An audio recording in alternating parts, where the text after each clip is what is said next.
In this video, we will learn about transfer of heat. So we know that whenever two bodies with different temperature come in contact with each other, the heat energy flows from the body at higher temperature to the body at the lower temperature. Okay. So what happens if we take what two bodies? Okay. This temperature is high and this is low. So what happens?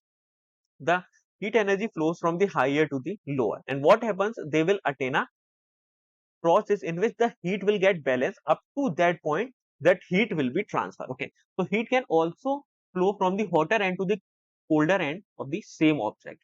Okay, now if you have a large metal spoon is left in a cooking vessel and it is there in the cooking vessel, okay, containing the hot food.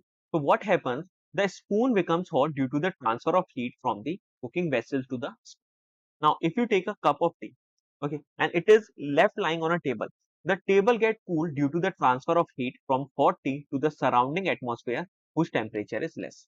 Next is when the heat flows continuous till the temperature of the different body or the different part of a body becomes exactly equal. As I told you here, okay, they become equal. It will transfer till that point. The temperature will become what same and the thermal equilibrium state is obtained.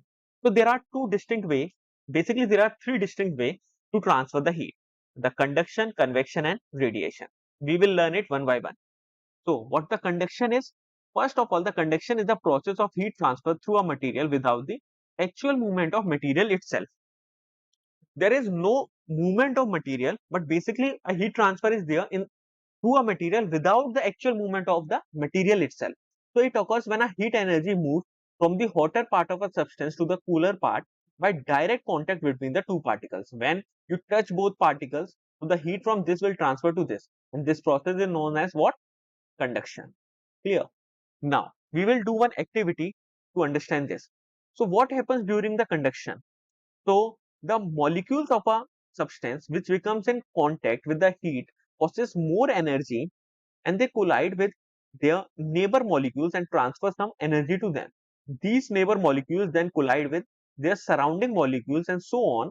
As a result, the heat flows from hotter part to the colder part of the substance. As you see, in this process of heat transfer, conduction, that is conduction, the molecules of substance do not show the actual movement. There is no such actual movement, right? And after that, if we talk about conductor, so we have one more word which is the opposite to it, which is insulator. So conductors are those materials which allow the heat energy to pass through it, whereas insulator don't allow. Okay. So material which allow heat energy to pass easily through them are called conductors, like copper, silver, aluminum, iron, and their alloys like bronze, this brass, bronze, stainless steel. These are good conductor of heat. However, different metals have different capacity to heat, right? But the materials which do not allow this heat energy to easily pass through them, these are known as insulator or bad conductor. Example is glass, wood, plastic, stone, paper, liquid. Okay, so these are what? These are the insulators here.